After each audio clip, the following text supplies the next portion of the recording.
Bom, então vamos falar um pouquinho sobre os raios iônicos, né? São uma derivação dos raios atômicos. A gente sabe que um átomo pode ganhar elétrons e se tornar um ânion, ou perder elétrons e se tornar um cátion. Isso move o seu raio, aumenta ou diminui seu tamanho. Então aqui tem uma sequência de raciocínios e nomes, certo? Então, RiC, raio iônico do cátion, RiA, raio iônico do ânion, e Ra, o raio atômico do átomo normal. Eu vou começar de baixo para cima, né, porque é óbvio.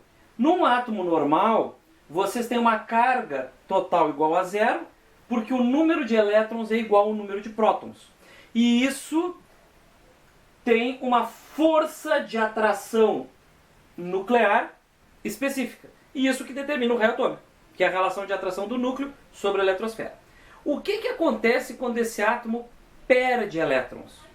Então olha só, quando ele perde elétrons, ele forma um cátion, certo? A carga dele fica maior que zero. E a consequência é que o número de elétrons fica menor que o número de prótons. O que vai acontecer? Vai ter mais prótons para puxar cada elétron na proporção. Não é que ele tenha recebido prótons, ele perdeu elétrons. A proporção fica a favor dos prótons. Então o núcleo consegue puxar com mais força a camada de valência para dentro. Então o que acontece? A força de atração nuclear no cátion cresce. Então o raio dele fica menor, certo? Bom, o contrário vai acontecer no ânion. O ânion vai ganhar elétrons. Então, proporcionalmente, ele vai ter um prejuízo de prótons. Não é que ele tenha perdido prótons, nada a ver. Ele ganhou elétrons. Então ele não vai ter um próton para puxar cada elétron. O que acontece? A força de atração nuclear dele diminui, né? E a camada de valência pode expandir um pouco mais e ele fica maior. Então o raio iônico do ânion vai ser maior do que o do átomo. Tudo isso é o que vocês têm que raciocinar. Se vocês pegarem uma questão muito difícil, vão pedir essas explicações. Porém, a maior parte das questões não pede explicação, pede o que acontece. Então, o que acontece? Via de regra, o raio atômico fica entre os dois. O do cátion é sempre menor que o do átomo. E o do ânion é sempre maior do que o do átomo, tá? Então, na ordem é o raio do cátion sempre pequenininho, o raio do ânion sempre grandão, e o do meio normal é o do átomo, tá? Tem muita coisa aí nessa regra. Bom, essa é a parte A. Tem a parte B do problema. A parte B do problema são os chamados isoeletrônicos. O que são coisas isoeletrônicas? São coisas que têm o mesmo número de elétrons, certo? E aí, o que acontece? Né? Eu coloquei aqui para vocês uma série de isoeletrônicos, botei uns em azul, outros em vermelho, para ficar menos amontoado. Né? Eu botei aqui o ânion nitrogênio trivalente, o N-3, o oxigênio -2, o flúor -1, o neônio, que é um gás nobre, o sódio +1, o magnésio +2 e o alumínio +3. Eu botei 3 ânions, um gás nobre e 3 cátions, pra gente falar. Imagina que aparece uma questão feita pelo próprio Capiroto no dia de mau humor, onde esses caras todos estão no enunciado, tá? Fiquem muito atentos quando aparecer esse tipo de questão. A primeira coisa que vocês vão verificar é o número de elétrons. Olha aqui. O nitrogênio tinha 7, ele ganha 3, fica com 10. O oxigênio tinha 8, ganha 2, fica com 10. O flúor tinha 9, ganha 1, fica com 10. O neônio tinha 10, é gás nobre, não se mistura, não quer saber de assunto com os outros, continua com 10.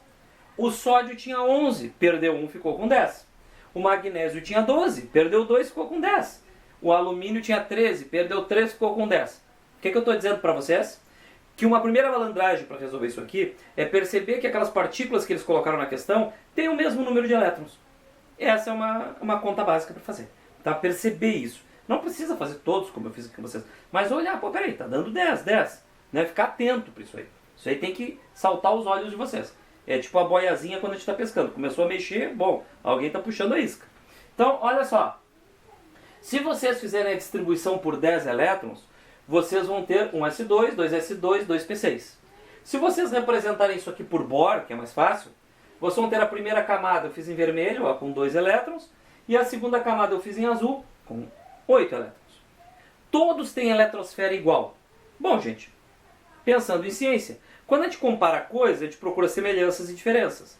Se eu quero saber a diferença de raio atômico, eu vou ter que procurar alguma diferença na estrutura. Todos eles aqui têm a mesma eletrosfera, com 10 elétrons. Tudo igual. Onde é que vai estar a diferença se não está na eletrosfera? No núcleo. Então o núcleo deles é diferente. E o que tem de diferente no núcleo? Número de prótons. Quanto mais prótons tiver no núcleo, maior a força de atração nuclear, vai puxar mais a camada de valência e menor vai ser o raio.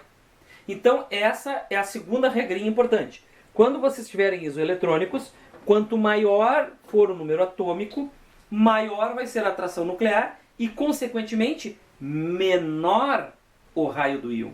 Então, olha aqui, se perguntarem para vocês, eu botei aqui por escrito, que eu acabei de falar, tranquilo, normal, não se assustem.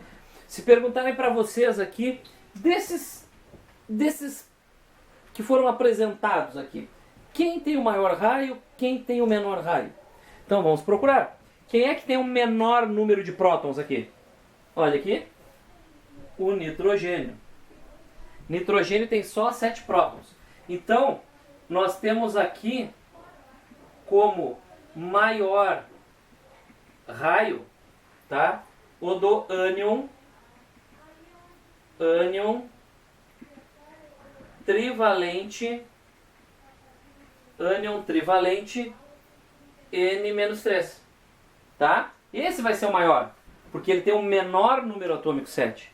Se você pegar o alumínio aqui na outra ponta, ó, eu botei eles em ordem só por motivo didático. Em geral, as questões estão embaralhadas, né?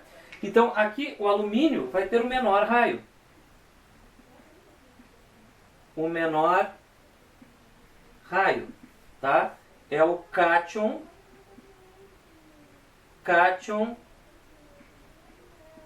trivalente alumínio mais 3. Porque ele vai ter o maior número de prótons, que nesse caso é 13. Tá? Eles não vão dar em ordem bonitinho para vocês, vão dar embaralhado, mas a sacada é essa.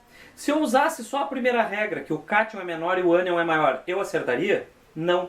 Porque aqui eu tenho 3 ânions e 3 cátions. Beleza? Então eu tenho que fazer esse segundo raciocínio que fala aí do número atômico. Tá bom? E força de atração nuclear. Acho que é isso.